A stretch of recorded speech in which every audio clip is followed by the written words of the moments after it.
Hi friends, Sunday వచ్చింది. Rainy day. I hope మీరు తెలంగాణలో ఉన్న, ఆంధ్రాలో ఉన్న కంటిన్యూగా రైన్స్ అయితే పడుతూ ఉన్నాయి. ఇలా హైదరాబాద్లో కూడా ప్రజెంట్ వర్షం పడుతూ ఉంది. సండే రాగానే ఏంటంటే చిన్నప్పుడు రోజులు గుర్తొస్తూ ఉంటాయి. సో పంచతంత్రం అట్లాంటి సీరియల్స్, అమృతం, అలాగే ఇంకొంచెం ముందుకెళ్తే కనుక జంగిల్ బుక్, మోగ్లీ. సో అట్లా మీ ఫేవరెట్ సీరియల్, ఆ ప్రోగ్రామ్స్ ఏంటి? మీ చైల్డ్హుడ్లో మీకు నచ్చే థింగ్స్ అనమాట. సండే మీరు ఏమేం చేసేవాళ్ళు, ఇప్పుడు సండే ఎలా ఉంది అనేది కామెంట్ సెక్షన్లో కామెంట్ చేయండి. దాని తర్వాత వీడియోలోకి వెళ్దాం. 4 సెకండ్స్ వీడియోని పాజ్ చేస్తున్నాను.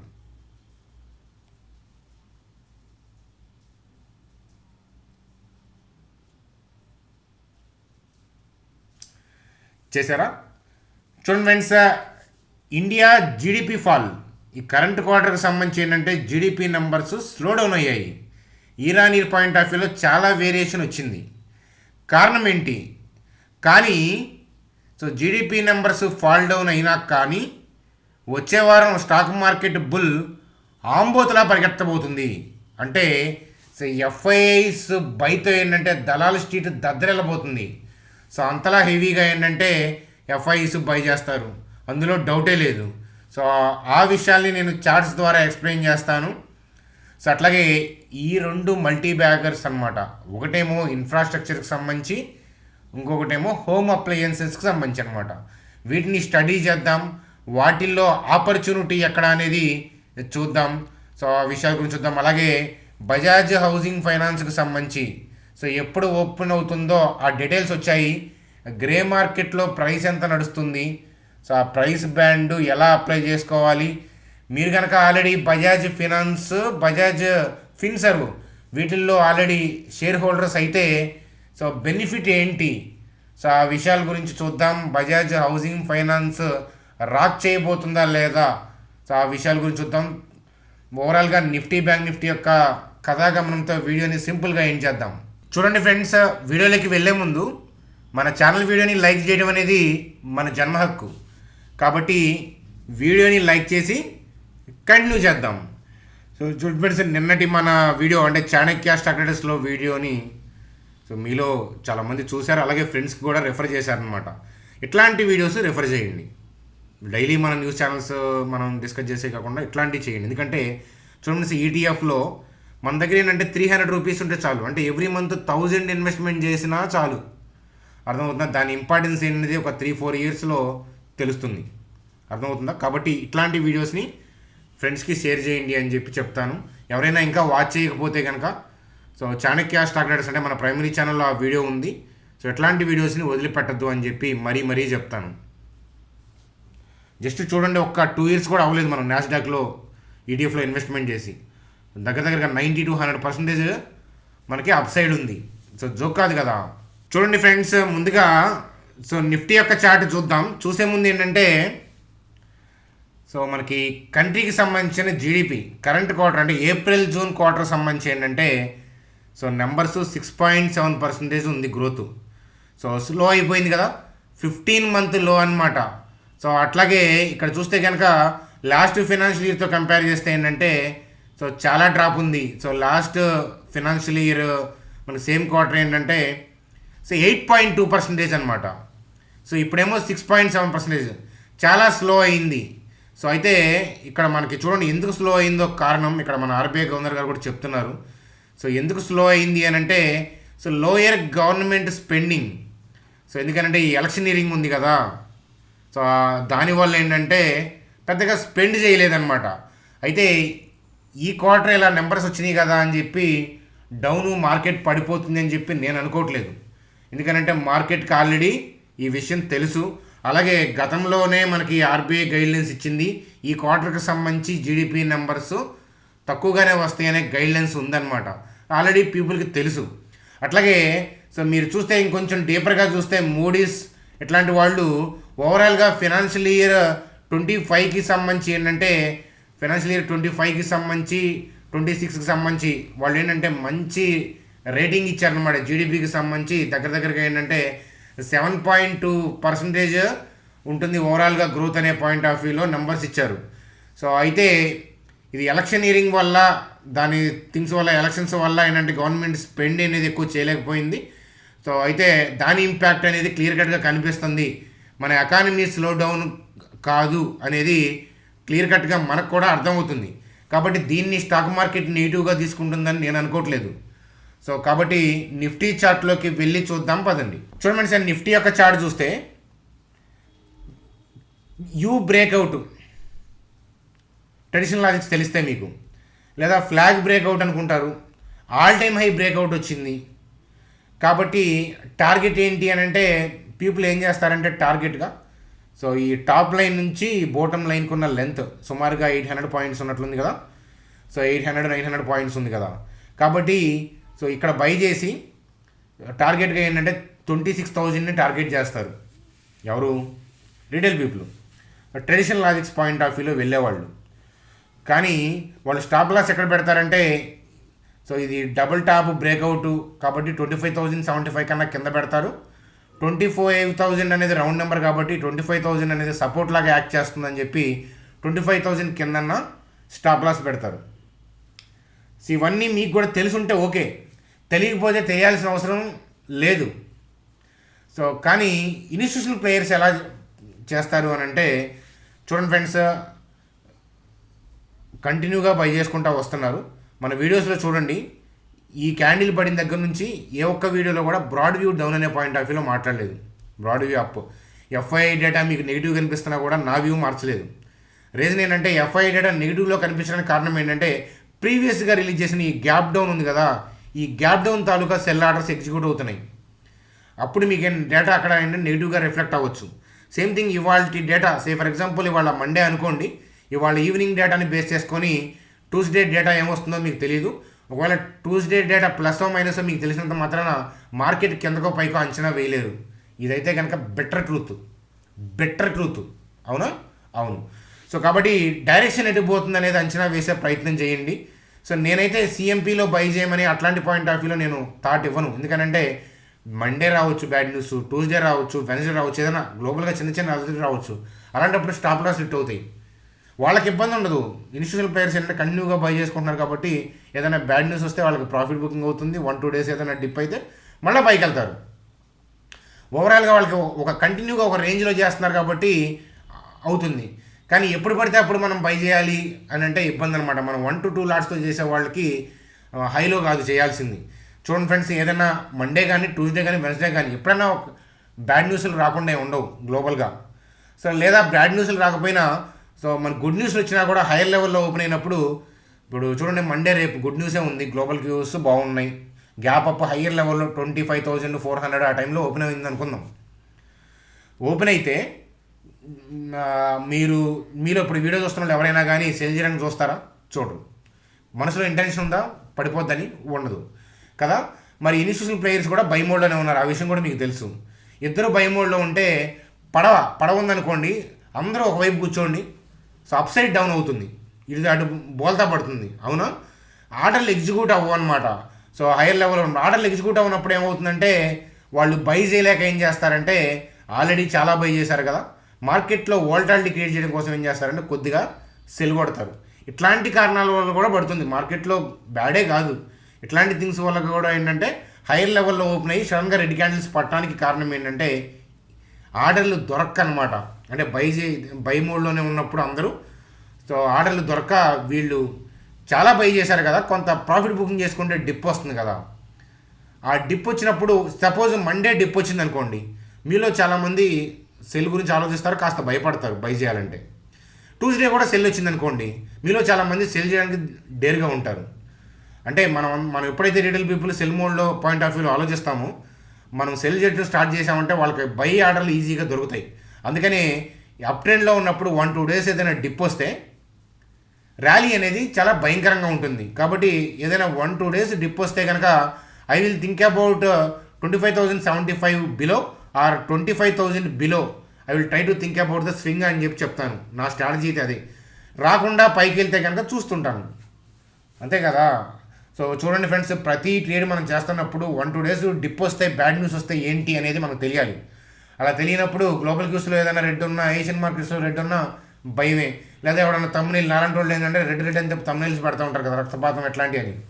పెట్టగానే భయమే. ఎందుకంటే మీ పొజిషన్ హైలో పెట్టుకుంటున్నారు కాబట్టి భయం. మీలో ఎక్కువ మంది ఆప్షన్ ట్రేడింగ్ చేస్తారు కాబట్టి భయం. సో ఈక్విటీ స్వింగ్ చేసే వాళ్ళకి భయం ఉండదు, కరెక్షన్స్లో కొనే వాళ్ళకి భయం ఉండదు, ఇన్వెస్ట్మెంట్కి ట్రేడింగ్కి క్లియర్ కట్గా తేడా తెలిసిన వాళ్ళకి భయం ఉండదు.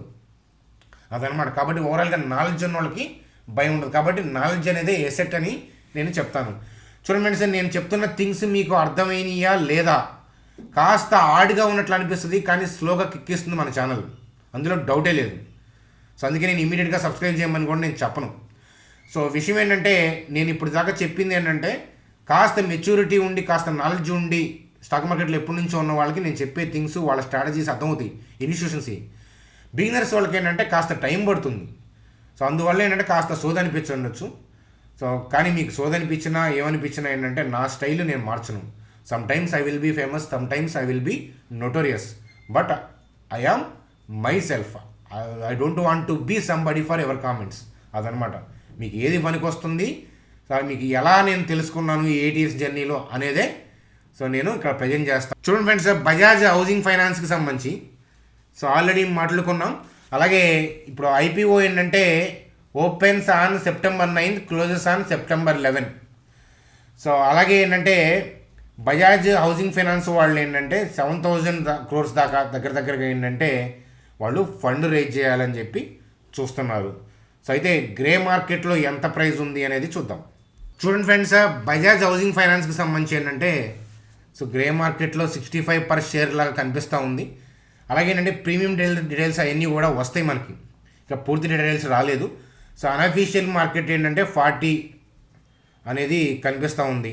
సో ఎంత అనేది ఏంటి, ఆ ప్రైస్ బ్యాండ్స్ అవన్నీ డీటెయిల్స్ అనేవి వస్తాయి. అయితే ఏంటంటే ఎవరికైతే బజాజ్ ఫినాన్స్, బజాజ్ ఫిన్సర్వ్ ఆల్రెడీ షేర్లు మీ బాస్కెట్లో ఉన్నాయి, అంటే మీ డీమ్యాట్లో ఎంతమంది దగ్గర ఉన్నాయి, బజాజ్ ఫినాన్స్, బజాజ్ ఫిన్సర్వ్ చాలామంది దగ్గర ఉంటాయి. సో ఉంటే ఏంటంటే మీరు షేర్ హోల్డర్స్ అవుతారు. కాబట్టి షేర్ హోల్డర్స్ కోటాలో మీరు అప్లై చేసుకోవచ్చు అనమాట. చూడండి ఫ్రెండ్స్, షేర్ హోల్డర్స్ కోటాలో అప్లై చేసుకుంటే బెనిఫిట్ ఏంటి అని అంటే ఓవర్ సబ్స్క్రైబ్ అవుతుంది ఖచ్చితంగా ఇది కూడా. సో ఇప్పుడున్న మార్కెట్ క్రేజ్కి, అలాగే బజాజ్ వాళ్ళకున్న క్రేజ్కి, వాళ్ళకున్న మార్కెట్లో గుడ్ విల్కి ఖచ్చితంగా ఓవర్ సబ్స్క్రైబ్ అవుతుంది. సో అలాగే ఐపీఓ అంటే చాలా ఎగబడుతున్నారు పీపుల్, ఎందుకంటే స్టాక్ మార్కెట్లో ఉన్న హై ఉన్నప్పుడే సో ఐపీఓ ద్వారా కూడా పీపుల్ ఎక్కువ వస్తుంటారనమాట. సో అయితే బజాజ్ ఫినాన్స్ కానీ బజాజ్ ఫిన్సర్లో కానీ మీకు షేర్స్ ఉంటే కనుక మీరు షేర్ హోల్డర్స్ కింద లెక్క. సో మనకి ఎవరికైతే ఉన్నాయో వాళ్ళకి ఏంటంటే ఓవర్ సబ్స్క్రైబ్ అయినప్పుడు వాళ్ళకి ప్రియారిటీ ఉంటుందన్నమాట షేర్ హోల్డర్స్కి. ఇప్పుడు సపోజు ఏ అనే పర్సన్కి షేర్ హోల్డింగ్ లేదు, వాటిలో లేదు, బి అనే పర్సన్కి షేర్ హోల్డింగ్ ఉందనుకోండి, బి అనే పర్సన్కి అలాట్ అయ్యే ఛాన్సెస్ అనేది ఎక్కువ. అర్థమవుతుందా? అది కాబట్టి ప్రియారిటీ ఉంటుంది. సో అయితే ఏంటంటే ఇప్పుడు వెళ్ళి కొంటాను అనొద్దు, ఎందుకనంటే సో ఎవరైనా కొనాలి అనుకుంటే కనుక అది August 30th లాస్ట్ అనమాట. సో మనం సెప్టెంబర్లోకి ఎంటర్ అయిపోయాం ఆల్రెడీ. సో అందుకనే మీరు చూస్తే కనుక రీసెంట్గా బజాజ్ ఫిన్సర్వ్, బజాజ్ ఫినాన్స్లో తెగ ర్యాలీ వచ్చాయి, 7%, 6% అలా పెరిగిపోయాయి. ఎందుకనంటే ఈ ఐపీఓ పాయింట్ ఆఫ్ వ్యూలో షేర్ హోల్డింగ్ కోసం ఏంటంటే దాన్ని కొన్నారనమాట. సో అయితే ఏంటంటే ఇలాంటి ఇమాజినేషన్ చేసి ఐపీఓలోకి దిగబడి చూడండి ఎంత మనకి ప్రీమియం పెడుతున్నారు ఏంటి కథ అనేది చూద్దాం అనమాట. సో ఐపీఓలో మేబీ లిస్టింగ్ గెయిన్ అవ్వచ్చు, కానీ విషయం ఏంటంటే ఒక కంపెనీని ఏంటంటే నేను ఎప్పుడైనా 10 to 20 years పాయింట్ ఆఫ్ వ్యూలో ఆలోచిస్తాను. అలాగే ఏంటంటే ఐపీఓస్ ఒకప్పుడు ఏంటంటే 1990s ఆ టైంలో మంచిగా కోడ్ చేసుకొని మార్కెట్లో వాళ్ళ వాల్యూ ఎంత ఉందో దానికి తగ్గట్టుగా వచ్చేవాళ్ళు. ఇప్పుడైనా మర్చెంట్స్, బ్యాంకర్స్ వీళ్ళంతా టైఅప్ అయ్యి కొమ్మక్కయ్యి ఏంటంటే ఎక్కువ కోడ్ చేస్తున్నారు. సో ఇన్వెస్టర్స్ యొక్క మనీ తీసుకుపోతున్నారు. ఇక్కడ బజాజ్ హౌసింగ్ ఫైనాన్స్ వాళ్ళ గురించి నేను నెగిటివ్గా మాట్లాడలేదు. జనరల్గా ఐపీఓస్ ఏంటంటే దాని తర్వాత ఒక 3 years చూస్తే ఏంటంటే IPO list majority companies 3 years తర్వాత పర్ఫార్మెన్స్ కనిపించదు. ఈ 3 years ఏంటంటే క్రేజ్ ఉండటం వల్ల పీపుల్ అంతా ఎగబడి కొంటుంటారు అనమాట. దాని తర్వాత నిజంగా కంపెనీలో పర్ఫార్మెన్సు దాని వాల్యుయేషన్ తగ్గట్టుగానే స్టాక్స్ అనేవి ట్రేడ్ అవుతూ ఉంటాయి అన్నమాట. ఈ విషయాల్ని గుర్తుపెట్టుకోండి. పూర్తి డీటెయిల్స్ వచ్చిన తర్వాత నేను చెప్తానమాట మళ్ళీ బజాజ్ హౌసింగ్ ఫైనాన్స్ ఐపీఓ వాటి పాయింట్ ఆఫ్ వ్యూలో ఏం చేయాలి అనేది నేను చెప్తాను. మీలో ఎవరికైనా మన ఇన్వెస్ట్మెంట్ స్టడీ వ్యూస్ అలాంటివి కావాలి, stock market equity swing study views కావాలి, ఈటీఎఫ్స్కి సంబంధించిన ఎవ్రీ మంత్ స్టడీ వ్యూస్ కావాలి. అయితే అలాంటి స్టడీ వ్యూస్ కావాలంటే మీరు ఇక్కడ ఏంజల్ ఉంది కదా, సో ఒక 10 days దాకా ఏంటంటే ఏంజల్ మాత్రమే యూజ్ చేయండి. ఒక 10 days తర్వాత నేను I will update about the Zerodha. అర్థమవుతుందా? జెరోడా లింక్ పనిచేయట్లేదని చెప్పన్నారు మన లింకు. సో ఏంజల్ లింక్ ద్వారా అకౌంట్ ఓపెన్ చేసి కింద మా టీం నెంబర్కి మీరు క్రియేట్ చేసిన ఐడిని వాట్సాప్ చేస్తే కనుక మిమ్మల్ని ఆ గ్రూప్లోకి యాడ్ చేస్తారు. వెబినార్లు అలాంటి బెనిఫిట్లు అన్నీ ఉంటాయి అన్నమాట. అప్పుడప్పుడు కండక్ట్ చేస్తే వెబినార్లు, రీసెంట్గా క్యాండిల్ 6 మీద చెప్పాము. భవిష్యత్తులో మంచి మంచి వెబినార్లు ప్లాన్ చేస్తాను. అవన్నీ కూడా లైఫ్ టైం అటెండ్ అవ్వచ్చు. Investment, stock study views, learning పోస్టులు, స్వింగ్ పాయింట్ ఆఫ్ వ్యూలో, ట్రేడ్ పాయింట్ ఆఫ్ వ్యూలో ఆ స్టడీ వ్యూస్ అనేవి పోస్ట్ చేయడం అనేది జరుగుతుంది ఆ గ్రూప్లో అనమాట. మీరు చేయాల్సిందల్లా చెప్పా కదా, మీ ఫ్రెండ్స్ అయినా పర్లా అకౌంట్ ఓపెన్ చేసి ఏంజల్ ద్వారా మీ నెంబర్కి వాట్సాప్ చేయండి ఐడిని అని చెప్తాను. చూడండి ఫ్రెండ్స్, మల్టీ బ్యాగర్ స్టాక్, దాంట్లో ఒక స్టాక్ ఆల్రెడీ ఏంటంటే నాకు మల్టీ బ్యాగర్ స్టడీ వ్యూ ఇచ్చింది. సో అదేంటనేది నేను చెప్తాను. చూడండి ఫ్రెండ్స్, గతంలో అంటే 2 years బ్యాక్ నుంచి మనం మాట్లాడుతూ ఉన్నాము. 3 years బ్యాక్ నుంచి 2021 నుంచి మాట్లాడుతున్నాను. ఎల్ఎన్టీ అవ్వగలిగే సత్తా ఉన్న ఇన్ఫ్రాస్ట్రక్చర్ కంపెనీ అనే పాయింట్ ఆఫ్ వ్యూలో మీకు హెడ్డింగ్ పాయింట్ ఆఫ్ వ్యూలో పెట్టి చెప్పాను. చూడండి ఫ్రెండ్స్, మల్టీ బ్యాగర్ అని ఈ స్టాక్ ఇక్కడ దాకా పెరుగుతుందని చెప్పి డైలీ నేను పోస్టులు పెట్టను. ఎందుకంటే సంవత్సరం మొత్తంలో ఒక 2 to 3 స్టాక్స్, ఒక 4 స్టాక్స్ మంచి స్టడీ వ్యూస్ దొరకటమే కష్టం మనం వెతికితే. మార్కెట్ ర్యాలీ అవుతున్నాయి కాబట్టి మంచి కంపెనీలు, కాని కంపెనీలు అన్నీ కూడా దళాల స్ట్రీట్లో డ్యాన్స్ వేస్తాయి. రేపు మార్కెట్ పడితే అన్నీ పడతాయి కాదని నేను అంటలా, కానీ మనకి వాల్యుయేషన్ లేని కంపెనీలు, గ్రోత్ పాయింట్ ఆఫ్ వ్యూలో లేని కంపెనీలు ఏంటంటే గట్టిగా పడతాయి. కానీ రేపు మళ్ళీ మార్కెట్ రికవర్ అయ్యేటప్పుడు ఏంటంటే మంచి స్ట్రాంగ్ కంపెనీలే రికవర్ అవుతాయి. మన జీవితాంతం చూసినా కూడా కొన్ని కంపెనీలు రికవర్ అవ్వవు. అర్థమవుతుందా? కాబట్టి ఎప్పుడు కూడా ప్రైస్ అనేది ప్రైస్ యాక్షన్ ఎప్పుడు కూడా చూడదు. ఇన్వెస్ట్మెంట్ పాయింట్ ఆఫ్ వ్యూలో ప్రైస్ యాక్షన్ చూడకూడదు. అసలు మనం చూడాల్సిన థింగ్స్ వేరే. ఫర్ ఎగ్జాంపుల్ చూడండి ఫ్రెండ్స్, 2021లో నా స్టడీ వ్యూ అనేది ప్రజెంట్ చేశాను జయకుమార్ ఇన్ఫ్రా. సెబీ రూల్స్గా లేవు కాబట్టి అప్పుడు డైరెక్ట్గా బై అని చెప్పుకోవడం అనేది జరిగింది అప్పుడు. సో ఇక్కడ చూడండి, ఆ కంపెనీ ఏంటంటే దాని యొక్క సేల్స్ గ్రోత్ చూడండి, లాస్ట్ 10 years ఇక్కడ కనిపిస్తుంది. సో ఇది ఇంపార్టెంట్. ఎప్పుడైనా మీ కంపెనీ మీరు ఆల్రెడీ ఇన్వెస్ట్మెంట్ చేసింది ఎప్పుడో ఒక 2-3 years బ్యాక్ చేసింది, ఈ సేల్స్ గ్రోత్ ఉందనుకోండి, సో మీరు దాని గురించి భయపడాల్సిన అవసరం లేదు. ఆ విషయం గుర్తుపెట్టుకోండి. సో అలాగే ఆపరేటింగ్ ప్రాఫిట్లో కూడా గ్రోత్ చూడండి. సో 2021లో టెంపరీగా ఏంటంటే అప్పుడు 64 crores ఇక్కడ టెంపరీగా డిప్ అయి కనిపిస్తుంది. So that is I have taken as a opportunity for that stock. ఎందుకంటే అంతకుముందు పర్ఫార్మెన్స్ లేదు, పడిపోగానే ఎక్కువ మంది వెళ్ళిపోతారు భయపడి. కానీ కారణం ఏంటో చూశాను నేను, అంతే. సో అదొక్కటే. కానీ దాని తర్వాత చూసారా, చూడండి మనం వెయిట్ చేయాల్సింది. కానీ అప్పుడు నేను చెప్పుకోవచ్చు 170కి ఇచ్చాను, 210కి ఇచ్చాను, 220కి ఇచ్చాను. స్టాక్ వచ్చేసి ఇప్పుడు ఎంత ఉంది, 851 ఉంది. చూడండి, అది 851లో ఉన్నా, అది 300లో ఉన్నా, అది ఈవెన్ 150లో ఉన్నా, ఐ డోంట్ కేర్. మనం ఇన్వెస్టర్ ఎప్పుడు కూడా ప్రైస్తో మనకు సంబంధం లేదు. సో అది 200కి ఇచ్చాను, 4 times అయిందా, 5 times అయిందా, భవిష్యత్తులో 20 times అవుతుంది, అందులో డౌటే లేదు. కానీ సిఎంపిలో పాయింట్ ఆఫ్ వ్యూలో నేను స్టడీ వ్యూ చెప్పట్లేదు. ఆ విషయం కూడా గుర్తుపెట్టుకోండి. ఆవేశపడద్దు, వీడియో మొత్తం చూడండి. సో ఇక్కడ థింగ్ ఏంటంటే ఓవరాల్గా దాని గ్రోత్ ఏంటి, అది ఎలా వెళ్తుంది అనేది అదే చూసుకుంటూ ఉంటాను అంతే. సో చూడండి, ఇలా నెట్ ప్రాఫిట్స్ ఏంటి, అలాగే కంపెనీ వాళ్ళ మేనేజ్మెంట్ కామెంట్స్ ఏంటి, కమింగ్ 5 to 10 yearsలో వాళ్ళ ప్లాన్స్ ఏంటి, ఇప్పుడు కరెంట్ ప్రాజెక్టులు ఏంటి, వాళ్ళ ఆర్డర్ బుక్స్ ఎట్లా ఉన్నాయి, ఇవి కదా మనం చూడాల్సింది, అంతే కదా. అలాగే మన గవర్నమెంట్ కూడా ఇన్ఫ్రాస్ట్రక్చర్కి మనకి పిఎల్ఐ స్కీమ్ అని అదని ఇదని, అలాగే బడ్జెట్లో కూడా ఎక్కువ అలాట్మెంట్ చేస్తూ ఉంది. అలాగే మన గ్రోయింగ్ కంట్రీ అన్నప్పుడు ఖచ్చితంగా ఇన్ఫ్రాస్ట్రక్చర్కి గవర్నమెంట్ ప్రియారిటీ ఇస్తుంది. అలాగే గ్రో అయ్యేది కూడా ఆ సెక్టార్లో ఏదైనా గ్రోత్ అవుతుంది అని అంటే, అంతేనా కదా, అదనమాట. సో కాబట్టి ఇది చూడండి. ఇప్పుడు నేనేం చూస్తానంటే నెక్స్ట్ ఇయర్కి మనం చూడాల్సింది ఏంటంటే నెక్స్ట్ ఇయర్కి సేల్స్ గ్రోత్ ఎలా ఉన్నాయి. సో ఈ నెంబర్లో గ్రోత్ ఉంది, ఓవరాల్గా 3 yearsలో అట్లీస్ట్ మంచి గ్రోత్ కనిపిస్తుందా లేదా, ఇయర్ పాయింట్ ఆఫ్ వ్యూలో గ్రోత్ ఎలా ఉంది అనేది చూస్తాను. అలాగే ప్రాఫిట్లో ఎలా ఉంది, ప్రాఫిట్ కొద్దిగా తక్కువ ఉన్నా కొద్దిగా ఇబ్బంది పడ్డా నేనేం పెద్ద పట్టించుకోను, కానీ సేల్స్ గ్రోత్ బాగుందా లేదా అనేది చూస్తాను అనమాట. కాబట్టి ఇవి ఇంపార్టెంట్ అని చెప్తాను. స్టిల్ స్టాక్ ప్రైస్ ఏంటంటే 18 PEలోనే ఉంది, PE రేషియో 1.42లో ఉంది. స్టాక్ PE 20 లోపు ఉండటం అనేది అదృష్టం. సో PEG 1 కన్నా తక్కువ ఉండాలి. సో అలాగే 851 ఉంది కదా, సిఎంపి పాయింట్ ఆఫ్ వ్యూలో నేను స్టడీ వ్యూ చెప్పట్లేదు. కాస్త మనకి ఏదైనా మార్కెట్లో కరెక్షన్స్ వచ్చినప్పుడు ఫస్ట్ ప్రియారిటీలో జయకుమార్ ఇన్ఫ్రా గురించి నేను చూస్తాను. మార్కెట్ కొంచెం డీసెంట్ కరెక్షన్ వచ్చినప్పుడు లేదా ఏదైనా ఒక సింగిల్ క్వార్టర్ జయకుమార్ డిప్ అయినప్పుడు రిజల్ట్స్ బాగున్నప్పుడు సింగిల్ క్వార్టర్ పడిపోగానే పీపుల్ నెగిటివ్గా మారిపోతారు. అలా మారకూడదు. కానీ ఆపర్చునిటీగా మనకు దొరుకుతాయి అనమాట. ప్రైస్ కట్ అవుతుంది కాస్త. కొనుక్కోవడం అనేటప్పుడు మనం ప్రైస్ ఆలోచించాలి. కానీ మనకి అస్తమానం ప్రైస్ చూడకూడదు అనమాట. అది ఓవరాల్గా రెవెన్యూస్ అవన్నీ బాగుంటే వెళ్తుంది. ఇప్పుడు ఒక ఇయర్ రేషన్ రావచ్చు, ఆ 800-200 కనిపించవచ్చు, ఎర్నింగ్స్ కూడా పడిపోయి ఉండొచ్చు. డోంట్ వర్రీ, రేషన్స్ అనేవి ఎక్కువ నిలబడవు. రేషన్స్ అయినా 10 ఏళ్ళు ఉంటుందా, ఇండి గాలి వల్ల వస్తుంది పోతుంది అంతే. అది అలాగే ఏదైనా 1 to 2 quarters డిప్ అవుతూ ఉంటాయి స్టాక్స్, లేదా గ్లోబల్గా థింగ్స్ బాగోవు, లేదా వారని చెప్పి స్టాక్ ప్రైస్లు పడిపోతూ ఉండొచ్చు. ఇవన్నీ కూడా టెంపరీగా పడుతూ ఉంటాయి. స్టాక్ మార్కెట్ యొక్క సహజ లక్షణం. ఫీర్ ఉంటుంది కాబట్టి స్టాక్ మార్కెట్లో ప్రైస్లు అప్ డౌన్ అవుతూ ఉంటాయి. గ్రీడు మధ్య కొట్టుమిట్టాడుతుంది. కానీ ఇన్వెస్టర్ ఎప్పుడు కూడా always focus on these kind of the things. అర్థమవుతుందా? మీరు ప్రైస్ కనుక చూసారు అంటే కనుక మన ఛానల్ సబ్స్క్రైబ్ చేయద్దు. ఈ వీడియో చూసిన తర్వాత అన్సబ్స్క్రైబ్ చేసేయండి, ఇబ్బంది లేదు. ఎందుకంటే తలనొప్పి వాళ్ళతో. ఎందుకంటే ఈ 750 చేయండి, యావరేజ్ చేయమంటారా, పడిపోతుంది యావరేజ్ చేయమంటారా. లేకపోతే నాది లాస్లో కనిపిస్తుంది.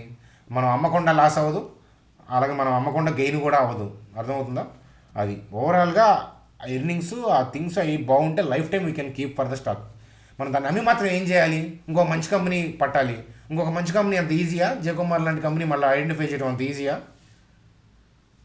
అంత ఈజీ థింగ్ కాదు. అర్థమవుతుందా? అందువల్ల డబ్బులు అక్కడే ఉంటే అదే ఇస్తుంది రిటర్న్స్. అదనమాట కథ. చూడండి ఫ్రెండ్స్, ఇంకొక మల్టీ బ్యాగర్ ఉంది. అదైతే కనుక వాల్యుయేషన్స్ కూడా లక్రేటివ్గానే ఉన్నాయి. కాకపోతే సమయం లేదు. మనం బ్యాంక్ నిఫ్టీ గురించి, ఆ మల్టీ బ్యాగర్ గురించి evening Chanakya stock traders video ఉంటుంది కదా, అక్కడే యాడ్ చేస్తాను.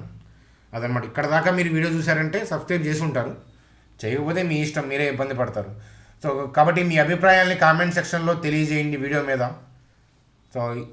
ఈ వీడియో మీద మీ అభిప్రాయాలు కామెంట్ సెక్షన్లో తెలియజేయండి. మీరు ఏదైనా థింగ్స్ తెలుసుకోవాలనుకుంటే కామెంట్ సెక్షన్లో చేస్తే సింపుల్గా ఎక్స్ప్లెయిన్ చేసేది ఒక వీడియోలో అయిపోతుంది అనిపించి, అది ఇంపార్టెంట్ అనిపిస్తే ఈవినింగ్ వీడియోలో యాడ్ చేసే ప్రయత్నం చేస్తాను. Bye friends, good day.